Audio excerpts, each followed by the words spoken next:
मौजूदा हुकूमत का जो ट्रैक रिकॉर्ड है वो बहुत बुरा है, आइन साजी के हवाले से और कानून साजी के हवाले से। कोई भी आइनी तरमीम और कोई भी कानूनी तरमीम जो हो चुकी है, मुझे बताएं कि उसमें से कौन सी ऐसी है जो आवाम के लिए हुई हो और जिससे आवाम को फ़ायदा पहुंचा हो। 26वीं आइनी तरमीम को ले लें, 27वीं आइनी तरमीम को ले लें, नैब तरमीमों को ले लें, इलेक्शन एक्ट तरमीमों को ले लें, पीका को ले लें और जलसा जलूस कानून साजियों को ले लें। तो एक इसका जो ट्रैक रिकॉर्ड है वो ज़ाती मफादात पर मबनी होता है, सियासी मुखालफिन को दीवार में चुनवाने वाला होता है और ज़ाती फ़ायदों भरा होता है। दूसरा, अभी हाँ ख़रीदा है जहाज़ सरकार का, अल्लाह का शुक्र है कि वो जो हैबिचुअल ऑफेंडर बिल जो है वो रुक गया है और इसके लिए मलिक अहमद साहब का शुक्रिया कि वो रुक गया है, वरना जो वो आने वाला था वो खौफनाक बिल वो भी आपके सामने है। फिर जिस तरह इस मुल्क में दहशतगर्दी के पर्चे काटे जाते हैं सियासी मुखालफिन पर और जिस तरह दहशतगर्दी के मुकदमे चलाए जाते हैं वो भी आपके सामने है। और मुझे याद आ रहा है चौधरी शुजात साहब की किताब याद आ रही है। चौधरी शुजात साहब ने नवाज शरीफ साहब जब वज़ीर आज़म थे तो उनको रोका था, उन्होंने ये इंसदाद दहशतगर्दी की अदालतें बनाई थी, तो वो रोक रहे थे कि ये ना करें, ये हमें भुगतना पड़ेगा। और फिर नवाज शरीफ साहब ने वही अदालत भुगती। तो अब ये जो अगली एक्सट्रीम तक पहुंच गए हैं, मतलब ये जो मुसवदा है, मुजवज़ा बिल है, 20 ग्रेड का एक अफसर जो ये तय करेगा कि ये केस स्पेशल सिक्योरिटी केस है, मतलब ये दहशतगर्दी केस है, और अल्हम्दुलिल्लाह इस अफसर का भी किसी को कुछ पता नहीं होगा। और वो फिर जो जज सुनेगा उस जज का भी कोई पता नहीं है, फिर जो सरकारी वकील होगा उसका भी कोई पता नहीं है, फिर जो तफ्तीशी पुलिस अफसर होंगे उनका भी कोई पता नहीं है, फिर जो गवाह होंगे उनका भी कोई पता नहीं है, फिर जो मुल्ज़म की तरफ से वकील होगा उसका भी कोई पता नहीं है, यानी दिफाई वकील, फिर जो अदालती स्टाफ है उसका भी कोई पता नहीं है। जेल ट्रायल भी हो सकता है, ऑडियो वीडियो ट्रायल भी हो सकता है, और आवाज़ तब्दील करने वाली टेक्नोलॉजी भी इस्तेमाल हो सकती है। और फिर सहाफ़ी भी नहीं होंगे, उनको भी नहीं पता होगा, मतलब ओपन ट्रायल नहीं है, मतलब फेयर ट्रायल के जो तकाज़े हैं वो पूरे नहीं हैं, मतलब जजों, वकीलों, पब्लिक प्रोसिक्यूटर्स, पुलिस अफसरों, गवाहों, दिफाई वकीलों, ट्रायल, इंक्वायरी और अदालती कार्रवाई से वाबस्ता सब लोग खुफिया। अब मुझे बताएं कि पंजाब को इसकी क्यों ज़रूरत पेश आ गई। अल्लाह का शुक्र है कि पंजाब में दहशतगर्दी उतनी नहीं है, अल्लाह का शुक्र है पंजाब महफूज रहे। और पंजाब को किस क्राइसिस का सामना है कि वो ये सारे इतने खुफिया किस्म का बिल लेके आए और एक खौफनाक किस्म का मुसवदा या मुजवज़ा बिल लेकर आए, क्यों, किस वजह से। तो मैं तो इसके बिल्कुल हक़ में नहीं हूँ।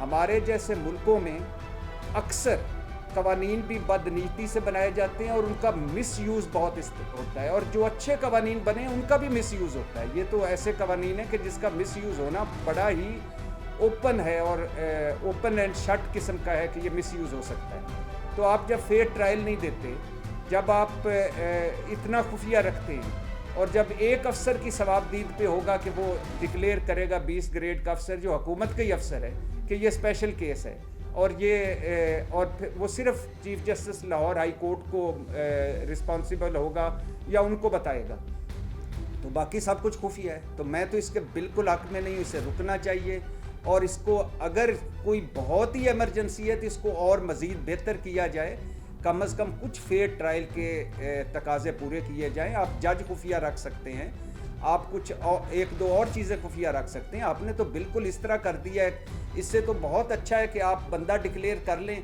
उसको सज़ा सुना दे, एक दिन उसको बता दें जेल में या हिरासत में कि आपको सज़ा सुना दे। बदनसीबी और बदकिस्मती से पूरे ख़ित्ते में इस वक्त जंग फैल चुकी है।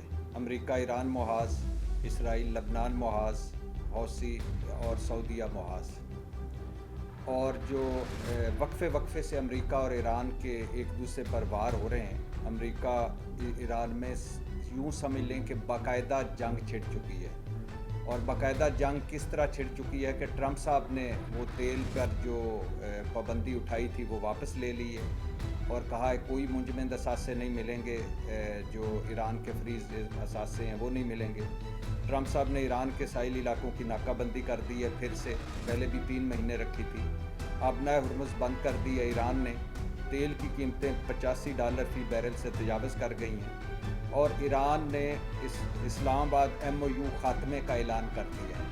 انہوں نے کہا کہ اب نو مور اسلام آباد MOU۔ اور یہ جو پورے خطے میں جو پہلے ہم ایک محاذ کو دیکھ رہے تھے، اب 3 محاذ ہو گئے ہیں، تو یہ بد نصیبی ہے، بدقسمتی کی بات ہے۔ لیکن میں حیران ہوتا ہوں سن کر بہت ساری باتیں، کہ ایک تو کہ یہ اس میں کوئی ایران کا کردار ہے۔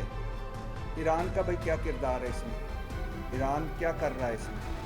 ابھی ہمارے اسی پروگرام میں ڈسکس ہوا کہ وہ اس کی بیک پراکسی ہے، وہ اس کی بیک پراکسی ہے، اور وہ اس کی بیک پراکسی ہے، اور سب سے زیادہ پراکسیز اسرائیل کی ہیں۔ اسرائیل کے پاس جوہری پروگرام بھی ہے۔ اسرائیل جو کچھ کر چکا ہے اس خطے میں وہ بھی سب کو پتہ ہے، تو اس کو سب جائز ہے۔ لیکن باقی کوئی ملک اگر کوئی اس پر کوئی اس طرح کا الزام بھی لگے تو اس کو تباہ کر دے۔ پھر یہ کون سا قانون اجازت دیتا ہے کہ آپ کسی ملک میں آ کر ان کی پوری مرکزی قیادت کو شہید کر دیں؟ اور پھر یہ کون سا قانون اجازت دیتا ہے کہ آپ اقوام متحدہ، نیٹو، یورپ سب کو ایک طرف رکھیں، اور آپ جو ایک معاہدہ ہوا تھا اس کو یک طرفہ طور پر ختم کریں اور آ کے حملہ کر دیں؟ پھر یہ کون سا قانون اجازت دیتا ہے کہ آپ 2 مرتبہ جب مذاکرات ہو رہے ہیں، مذاکرات سے اٹھ کر حملہ کر دیں؟ پھر یہ کون سا قانون اجازت دیتا ہے کہ مفاہمتی یادداشت پر دستخط ہو چکے تھے اور وہ بھی آپ کہیں کہ نہیں، ہمیں وہ بھی منظور نہیں ہے؟ ایک 80 سال کا شخص جو امریکہ کا صدر ہے، یہ اس کی ثواب دید ہے، پوری دنیا اس کی مرضی سے چلے گی، اور اگر پوری دنیا اس کی مرضی سے چلنا ہے تو پھر تو یہی ہونا ہے جو ہو رہا ہے۔ وینزویلا اور اس کی صدر اور اس کی بیگم کا کیا قصور تھا؟ کیوبا کا کیا قصور ہے؟ گرین لینڈ کا کیا قصور ہے؟ کینیڈا کا کیا قصور ہے؟ یہ ٹیرف کیوں لگ رہے ہیں؟ یہ تارکین وطن کے جو امریکہ میں ان کے بچے علیحدہ، والدین علیحدہ، وہ قوانین کیوں آ رہے ہیں؟ ساری جگہ ایران ہے۔ تو یہ اس ایک شخص کی وجہ سے یہ سب کچھ ہو رہا ہے، اور اس کا نام صدر ٹرمپ ہے۔ اور جب تک یہ شخص موجود ہے امریکی کرسی صدارت پر، یہ ایسے ہی چلے گا۔ اور 2-3 باتیں صرف کرنا چاہوں گا۔ پہلی بات تو یہ کہ لبنان میں 20% علاقہ اسرائیل نے قبضہ کر لیا، 12 لاکھ لبنانیوں کو نکال دیا جنوبی لبنان سے، صرف 2-3 جملے۔ اور اس میں کیا، اس میں بھی ایران شامل ہے؟ اور مجھے بتائیے کہ جو 3,500 لبنانی شہید کر دیے یا مار دیے، وہ بھی شامل ہے؟ اور وہ کدھر ہے ٹرمپ کا پیس آف بورڈ؟ اور غزہ میں 2,500 خلاف ورزیاں کر چکا اسرائیل جنگ پیس کی یا جنگ بندی کی۔ تو آخری بات میڈم شیخ، صرف آخری بات یہ کہ ایران کھڑا ہوا ہے۔ ایران کو کھڑا نہیں کہ ایران کوئی کمزور ہو گیا، ایران کھڑا ہوا ہے۔ اور یاد رکھیں یہ گریٹر اسرائیل کی جنگ ہے۔ لبنان دیکھ لیں، غزہ دیکھ لیں، ایران دیکھ لیں، یہ ایران کے تیل اور گیس پر قبضہ کرنے کی جنگ ہے، اور یہ مسجد اقصی سے تابوت سکینہ تک کی جنگ ہے۔ اور اس کی ایک واحد وجہ ہے وہ امریکہ ہے، اور ایک ہی بلی ہے وہ امریکہ ہے، اور ایک ہی ہے جو پوری دنیا میں وہ یہ کر رہا ہے۔ سارا الزام ایران اب کیا کرے؟ کیا کرے؟ اس کے اثاثے سے منجمد 45-47 سال سے پابندیاں، پوری مرکزی قیادت آپ نے شہید کر دی، اور اس کے بعد آپ جب چاہتے ہیں حملہ کر دیتے ہیں۔